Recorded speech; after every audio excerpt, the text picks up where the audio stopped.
Hey amigos, en realidad me gustaría pensar que están bien y comenzaré diciéndoles que creo profundamente que lo escrito en la Biblia nos muestra en realidad quién ha sido Dios, nos muestra quién es Dios, nos muestra también quién era Jesús y que vino a revelar el carácter del Padre. Durante siglos, una de las expresiones que más temor ha producido dentro del cristianismo ha sido la frase castigo eterno. Muchas personas crecieron escuchando que estas palabras describen una condenación infinita, un sufrimiento sin final y un destino irreversible preparado por Dios para quienes no cumplen determinadas condiciones religiosas. Sin embargo, cuando uno se detiene a estudiar con calma el idioma original de la Biblia, el contexto cultural de las palabras y sobre todo el carácter que Jesús manifestó, empiezan a surgir preguntas profundas como: ¿realmente quiso decir Jesús lo que hoy imaginamos cuando escuchamos castigo eterno? ¿O el significado original era muy diferente y terminó transformándose con el tiempo por causa de traducciones, interpretaciones religiosas y tradiciones? La expresión castigo eterno aparece particularmente en Mateo 25:46, dentro de la conocida parábola de las ovejas y los cabritos. Pero antes de analizar la parábola completa, es importante comprender las palabras mismas que componen la frase. En griego, el idioma en que fue escrito el Nuevo Testamento, las palabras utilizadas poseen matices mucho más amplios y complejos que los que solemos percibir en español. Allí comienza gran parte del problema. La palabra traducida como castigo en griego es kolasis. Y aquí ocurre algo muy interesante porque históricamente esta palabra no nació como un término relacionado con tortura o condenación infinita. Diversos estudiosos del griego antiguo explican que originalmente kolasis era utilizada para hablar de la poda de árboles y plantas. La idea era cortar ciertas ramas para permitir que el árbol creciera mejor, más sano y más fuerte. No era un acto de destrucción, sino un proceso de corrección y restauración. El reconocido comentarista bíblico William Barclay explicó precisamente este punto al señalar que en la literatura griega clásica, kolasis jamás se utilizaba para un castigo puramente vengativo o cruel, sino para una disciplina correctiva. En otras palabras, el propósito de kolasis no era destruir al ofensor, sino transformarlo. Y esto cambia completamente la manera tradicional de entender el texto. Porque si el castigo es correctivo, entonces pierde sentido imaginarlo como un tormento infinito y sin propósito. Un castigo eterno que jamás produce restauración deja de ser corrección. Se convierte simplemente en sufrimiento interminable. Ambas ideas se contradicen entre sí. Un proceso correctivo necesariamente apunta a un resultado, a una transformación, a una finalidad. Y aquí aparece otra palabra griega importante, timoria. A diferencia de kolasis, timoria sí se relaciona con un castigo vindicativo, retributivo y orientado a satisfacer una exigencia de justicia o venganza. Era el término adecuado si alguien que quería expresar un sufrimiento impuesto para pagar una ofensa o defender el honor de una ley violada. El arzobispo Richard Chenevix Trench explicó claramente esta diferencia. Según él, timoria se centra en la satisfacción del que castiga, mientras que kolasis tiene como propósito beneficiar al castigado. Uno destruye y el otro corrige. Uno nace de la venganza, el otro de la restauración. Incluso filósofos como Platón utilizaron estas diferencias de manera muy precisa. En varios de sus escritos aparece colasis asociada a procesos educativos y correctivos. Esto demuestra que los oyentes griegos del primer siglo comprendían perfectamente la diferencia entre ambas palabras. Si Jesús hubiese querido transmitir la idea de un tormento puramente vengativo, tenía a disposición otros términos mucho más adecuados para hacerlo, pero no utilizó timoria, utilizó colasis. Ahora bien, la segunda palabra de la expresión también es crucial. La palabra que nuestras Biblias traducen como eterno es aionios, derivada de aion. Y aquí es donde surge gran parte de la confusión teológica que ha acompañado al cristianismo durante siglos. La palabra aion no significaba originalmente eternidad absoluta e infinita en el sentido filosófico moderno. Más bien hacía referencia a una era, una edad, un periodo extenso o una duración indefinida cuyo límite no estaba claramente establecido. Dependiendo del contexto, podía señalar algo muy largo, remoto o difícil de medir, pero no necesariamente infinito. Aion posee un equivalente hebreo muy importante. La palabra es olam. Y el Antiguo Testamento utiliza olam constantemente para hablar de tiempos antiguos, periodos prolongados o duraciones cuyo final no es visiblemente desde la perspectiva humana. Sin embargo, eso no implica automáticamente eternidad infinita. Diversas enciclopedias bíblicas explican que olam describe tiempos oscuros, remotos o indefinidos, ya sea hacia el pasado o hacia el futuro. No expresa necesariamente la idea filosófica de eternidad absoluta desarrollada posteriormente por el pensamiento griego y occidental.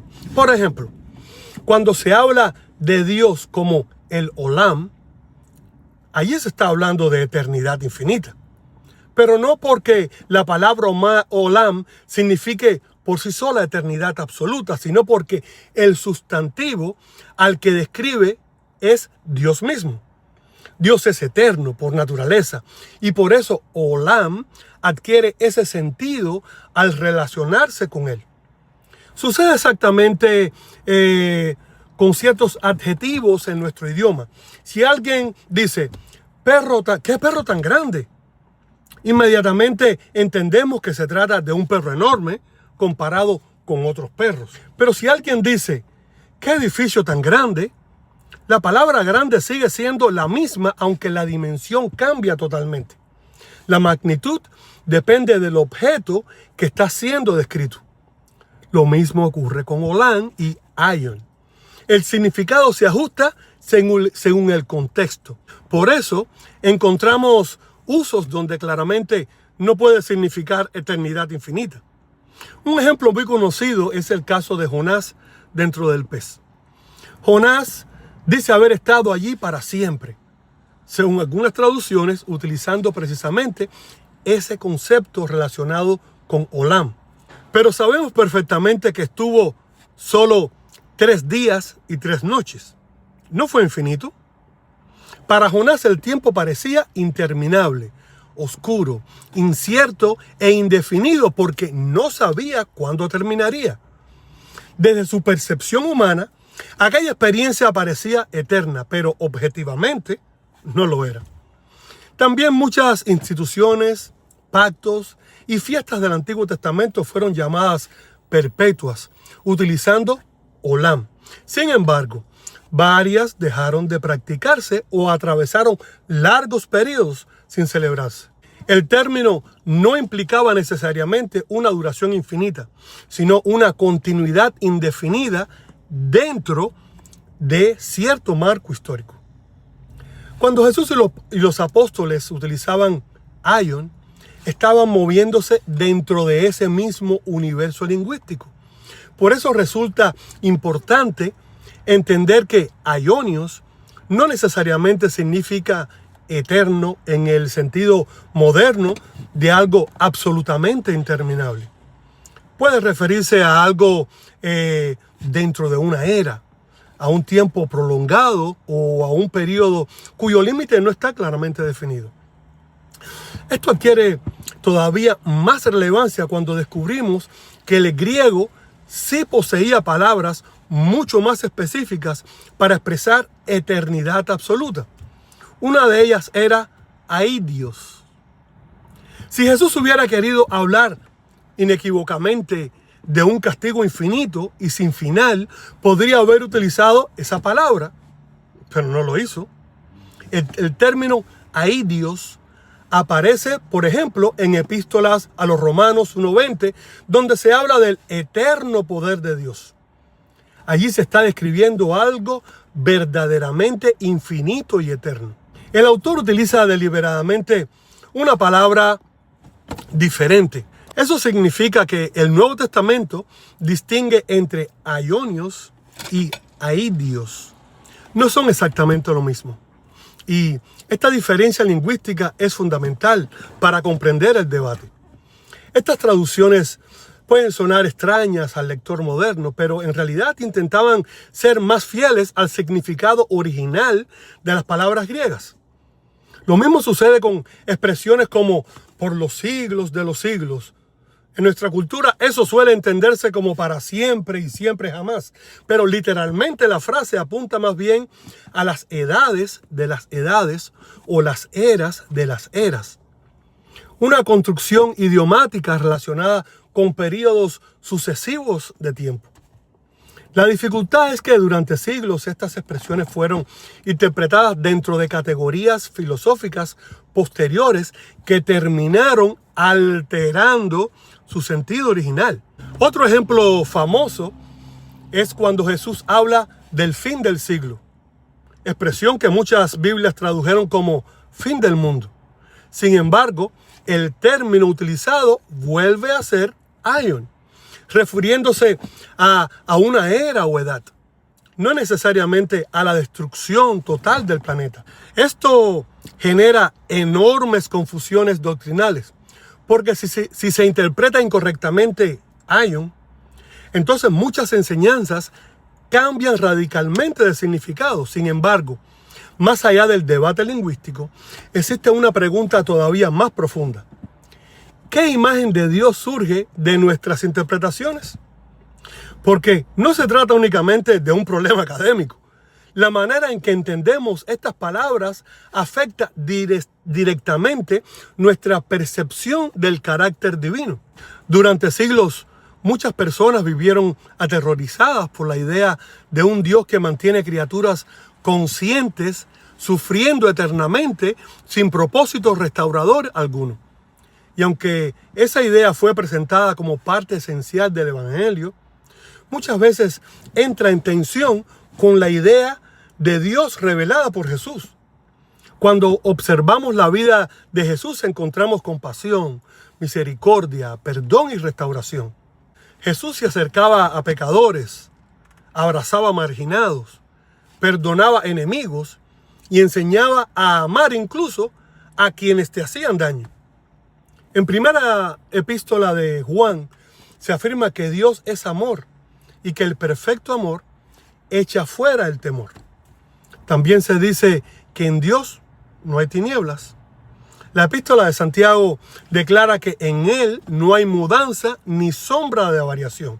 Entonces surge inevitablemente la pregunta, ¿puede existir esa imagen de amor perfecto con la idea de un tormento infinito y sin esperanza? Muchos creyentes viven precisamente esa tensión interna. Por un lado, escuchan que Dios ama incondicionalmente. Por otro lado, imaginan un lado oscuro divino capaz de sostener sufrimiento eterno. Esa mezcla produce temor, culpa e inseguridad espiritual. Por eso resulta tan importante volver constantemente a Jesús como referencia principal. Porque para muchos creyentes, Jesús no solo revela palabras acerca de Dios, revela el carácter mismo de Dios. Si algo parece incompatible con el Espíritu de Jesús, entonces vale la pena detenerse a examinarlo nuevamente. Esto no significa rechazar las escrituras, sino estudiarlas con mayor profundidad y honestidad. Tampoco significa que todos deben convertirse en expertos en griego o hebreo, pero sí implica reconocer que las traducciones humanas pueden contener limitaciones, interpretaciones y matices culturales. A veces se piensa que estudiar el idioma original es innecesario, pero precisamente muchos conflictos doctrinales surgieron por ignorar esas diferencias lingüísticas. Por eso algunos creen que muchas doctrinas basadas en miedo nacieron más de malas traducciones y desarrollos culturales posteriores que del mensaje original de Jesús. El Salmo 103 expresa esta idea de una manera hermosa, cuando afirma que Dios no nos trata conforme a nuestros pecados, ni nos paga según nuestras maldades. Dice también que así como un padre se compadece de sus hijos, así Dios se compadece de quienes le buscan. La carta a los Hebreos habla de la disciplina divina como algo orientado al bien y al crecimiento. Y en Apocalipsis aparece la frase: yo reprendo y disciplino a los que amo. Todo esto encaja mucho más naturalmente con la idea de una corrección restauradora que con un tormento infinito y sin propósito. Por supuesto, estas reflexiones generan resistencia. Muchas personas sienten que cuestionar todas estas traducciones tradicionales equivale automáticamente a torcer las escrituras. Pero otros consideran que precisamente el verdadero amor por la Biblia exige examinarla seriamente, investigar sus idiomas originales y confrontar nuestras tradiciones con el carácter de Jesús. Porque leer una traducción moderna no siempre equivale a estudiar el texto original. Las traducciones son necesarias y valiosas, pero también son interpretaciones humanas. Y cuando una interpretación produce una imagen de Dios incompatible con Jesús, al menos merece ser revisada cuidadosamente. Jesús enseñó a amar enemigos, a poner la otra mejilla, a perdonar 70 veces 7 y a responder al odio con misericordia. Esa fue la luz que mostró constantemente. Entonces muchos creyentes nos preguntamos, ¿sería coherente imaginar a Jesús sosteniendo eternamente a personas en sufrimiento constante sin posibilidad de restauración?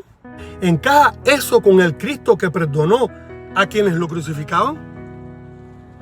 Cada persona deberá reflexionar profundamente sobre ello. Lo importante aquí es no tener miedo de pensar, preguntar y estudiar. La fe auténtica no debería depender del temor ni de la amenaza permanente. El amor perfecto, decía Juan, expulsa el miedo. Por eso, más allá de debates teológicos, lingüísticos o doctrinales, quizá el punto central sea volver constantemente a la persona de Jesús como la revelación más clara del corazón de Dios. Si algo contradice radicalmente la compasión, misericordia y amor que vemos en Él, entonces vale la pena detenerse y reconsiderarlo, porque para muchos de nosotros Jesús no solo ilumina ciertos pasajes bíblicos, sino ilumina toda la Escritura. Él se convierte en la clave interpretativa que permite distinguir entre las sombras de nuestras tradiciones humanas y la luz del amor divino. Y tal vez allí es donde se encuentra la verdadera invitación de este estudio. No aceptar automáticamente ideas heredadas, sino buscar sinceramente la verdad con humildad, profundidad y honestidad espiritual. No para destruir la fe, sino para purificarla. No para alejarnos de Dios, sino para descubrirlo más plenamente. No para vivir aterrorizados, sino para comprender que, según el mensaje de Jesús, el amor siempre estuvo en el centro. Espero que como yo puedan continuar con el deseo de poder seguir ampliando el conocimiento acerca del gran amor de Dios. Con respecto a este video, Espero hayan podido entender el poder del perdón y el efecto positivo, no solo en nosotros, sino también a quienes se lo damos. Si te gusta la plataforma de YouTube, también puedes encontrar este material y muchos más en mi canal Réplica Bíblica por Armandito. Nos vemos en el próximo video y que Dios nos siga bendiciendo a todos.